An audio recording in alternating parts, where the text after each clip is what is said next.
Okay, here's my YT Izzo. Right. This is the Core 2, so basically the base model. I believe it's a 2021. At least I ordered it at the end of 2021, so it's still a 2021 model. So anyways, so here we're looking at the rear hub here. It's a DT Swiss hub. This is a wheel set. Let me see, what wheel set is this? The M1900. So M1900. So basically that's the base wheel set from DT Swiss. I believe M is the all mountain or the trail, what they consider trail bike. Whereas I think, if I can remember correctly, the X is the cross country version, so the lighter version. So the trail version, the main difference is the rim.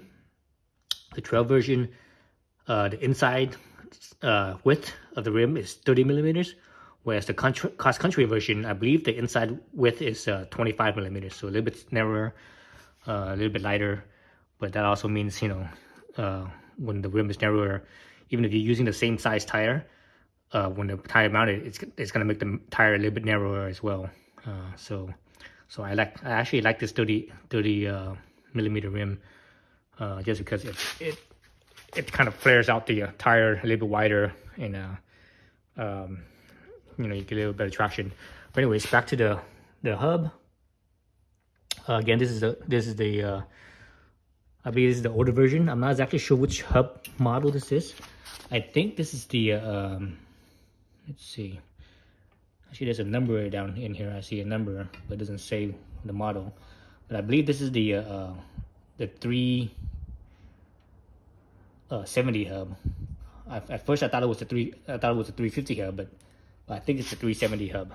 But actually, the M1900, at least looking on the DT Swiss website, it shows the M1900 as a D50 hub, I believe. But I think in this case, because this is not the wheel set is not an aftermarket wheel set, it's an OEM wheel set. So I think they're using a D370 hub. But it does have a straight pull spokes. So I'm not sure if the 370 comes with a straight pull spoke or not. But usually it would say, you know, what hub it is on here, but this one doesn't say it at all. It just says DT Swiss only.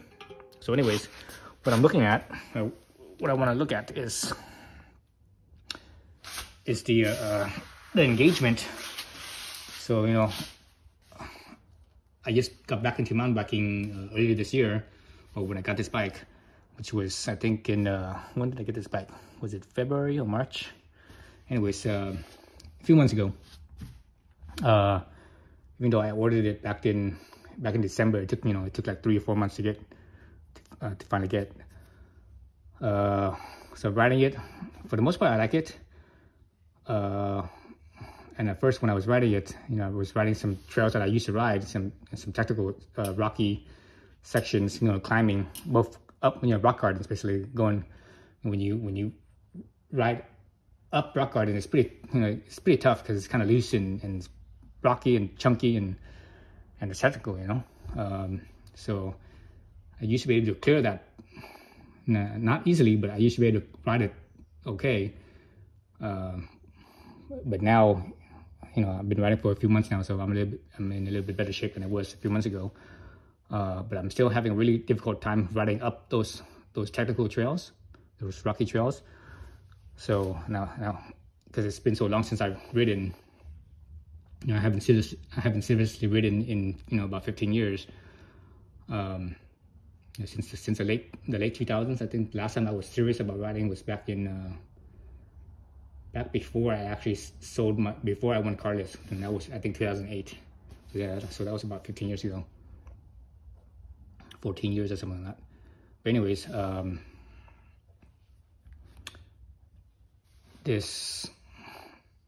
so I was having a hard time climbing.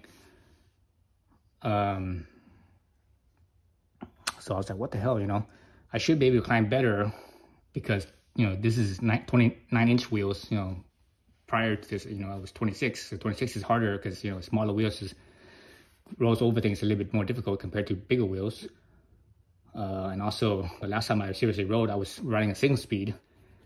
And single speed, riding up technical sections, single speed is kind of tough too compared to a geared bike. And you know, and a single speed is a hardtail. So a hardtail, you know, you have less traction, so that makes it even harder. So this is full suspension, geared. I should be able to climb up, not too difficult. I think I'm in enough shape. You know, I've gotten in enough shape to be able to climb those trails. But I'm still having a really hard time when it gets really technical. Then I realized, as I was riding, I realized that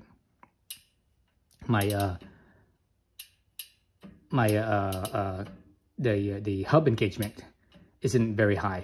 You know, if you're in the, right now I'm in a lower gear. Let's see, right now, excuse me, not a low gear, a higher gear, a taller gear. And let's see if you guys can hear the click.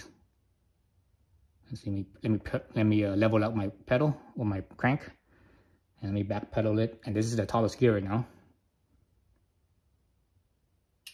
So oops, the wheel spun. Let me hold the wheel so it doesn't spin. So let's go back to parallel again. Parallel. So hub engagement is not that bad right now because it's, you know, it's the tallest gear. But when you're riding and you're climbing, you know, you're in the lower gear. So let's actually change the gears real fast and see.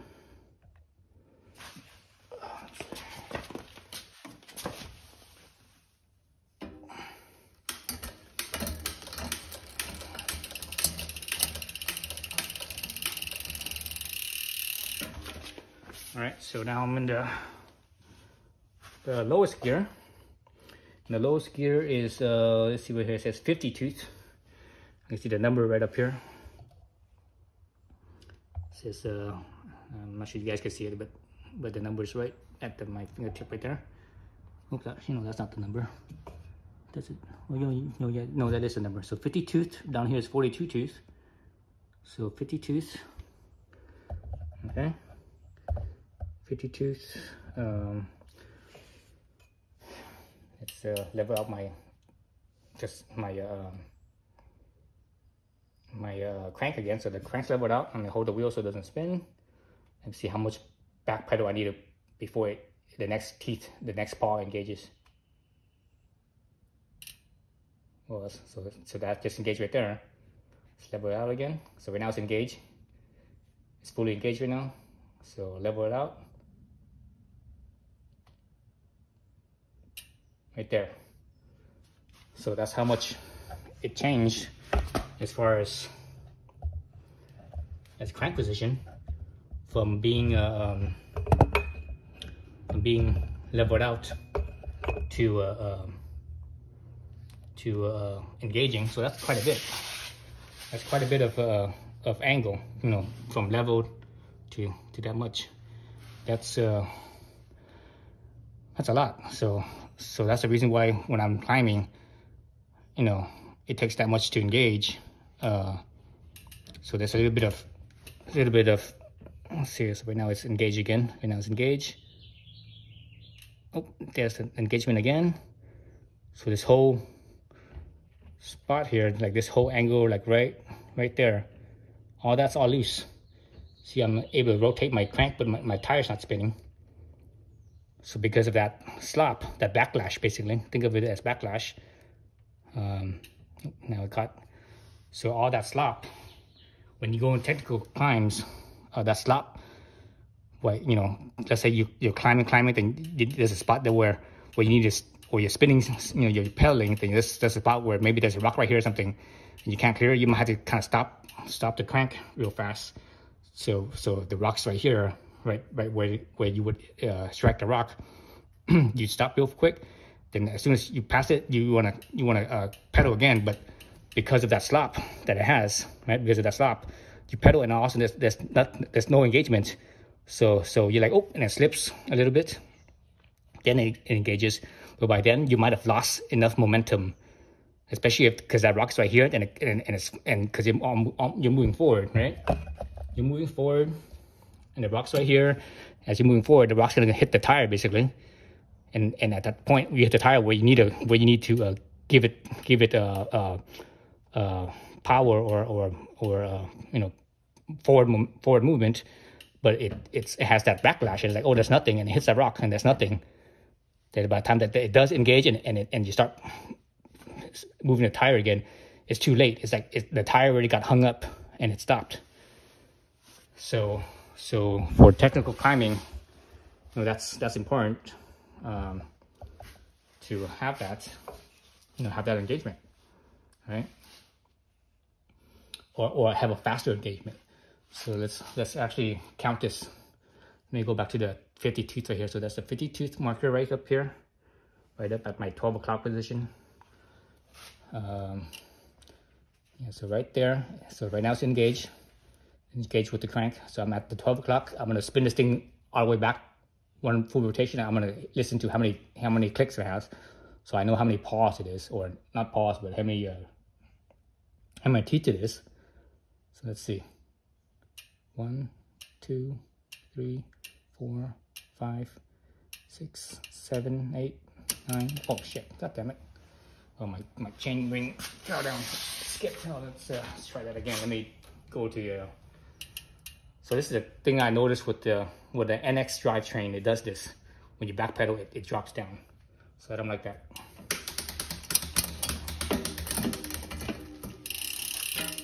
Okay, let's try this again. So there's my, no, that's not my teeth. Where's the 50 number? Right there. There it is. So there's a 50. It's right up here. Right at the 12 o'clock. So let me backpedal this thing until I can listen to the clicks. 1, 2, 3, 4, 5, 6, 7, 8, 9, 10, 11, 12, 13, 14, 15, 16, 17, 18, 19, 20, 21, 22, 23, 24. So 24 engagement points. All the way around, 24 engagement points. So that tells me 24. So I know the DT Swiss, the ratchet system, they don't have a 24. The ratchet system is 18, then 36, and I think 54. So it's the paws, the 3 paws engagement that has the 24 teeth. So I believe this is the paw. You know, the older version is the paws versus the ratchet. And that's how I also know that it's. That's why I think it's a 370 hub and not a 350 hub, because I'm not sure if the 350 hub has the paws. I believe the 370 has the paws. So let's take off this wheel and we can see.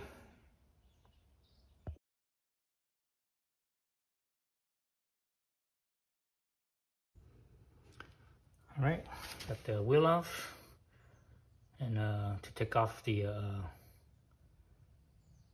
so the DT Swiss, the design is pretty cool. They make it very easy. So to take it off, you just basically you take off the hub body by just pulling on the cassette.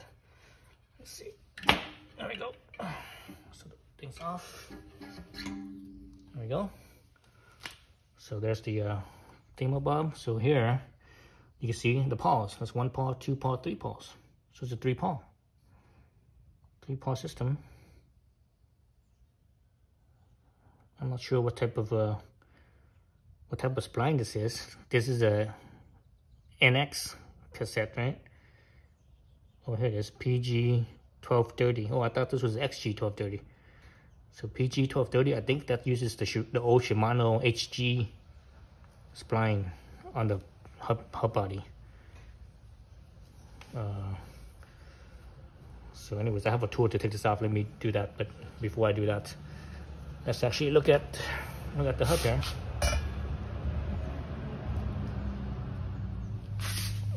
So there's the teeth. There's the teeth engagement. So there should be 24. You know, 20 counted around. There should be 24 teeth. So yeah. So let me go get the tool and take off this hub. Actually, let me put the hub back on.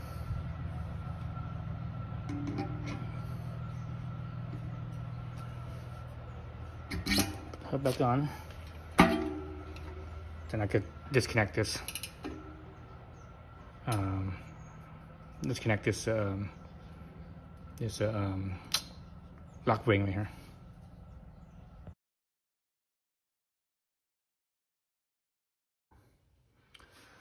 All right, got the lock ring off. That was pretty easy to come off. So this thing is a, looks like it's a 12, is that right? 2, 4, 6, 8, 10, 11. No, it's 11. Oh, right there, 11 teeth. Okay, 11 teeth. So lock ring, outer ring, 13 tooth. So 11, 13. 15, it looks like 15. Spacer. 17. Another spacer. Plastic spacers. 19. Another plastic spacer. And 22. 25 plastic spacers, 28. Oh, so this thing is a HG. It is a HG, Shimano HG body. So let's look at that. So there it is. So that's the Shimano HG body. I thought this thing was a SRAM XD body, but it's not. It's a HG body. That's interesting. HG body.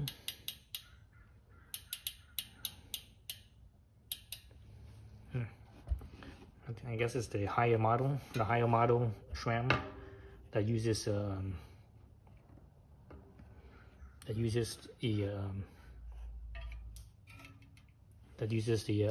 XD body instead of the Shimano body. Okay, so at least I know what it is. So now I could basically, you know, I'm gonna order the upgrade kit. The upgrade kit where you could basically you change the hub body. The 3-paw hub body to the ratcheting hub body. So I have to order that, the conversion kit, then and the conversion kit comes with an 18 tooth, I believe. 18 tooth. You might be able to get a 36 tooth, but I think the 36 tooth is more expensive than 18 tooth. But then, anyways, I want to get the 52 tooth. Is it 52 or 54? Anyways, the 50, whatever it is, I want to get that one. So I'm gonna buy the cheaper conversion kit, which is the 18 tooth. Then I could get the upgrade ratchet to 52 or 54, whatever it is. So that way it has a higher engagement point, versus this one being 24, right? So anyways, that's how you find it. So this should pop off. It's probably held in by an O-ring, so that's why it's kind of hard. Oh, there we go. So there it is. Again, that's the 3-paw. 3-paw. You can see how it's moving. 3-paw mechanism. So I have to replace this 3-paw one with the ratcheting one. Then when I replace the ratcheting one, I have to take off this inner ring. But anyways, that's a video for another day when I get my order in.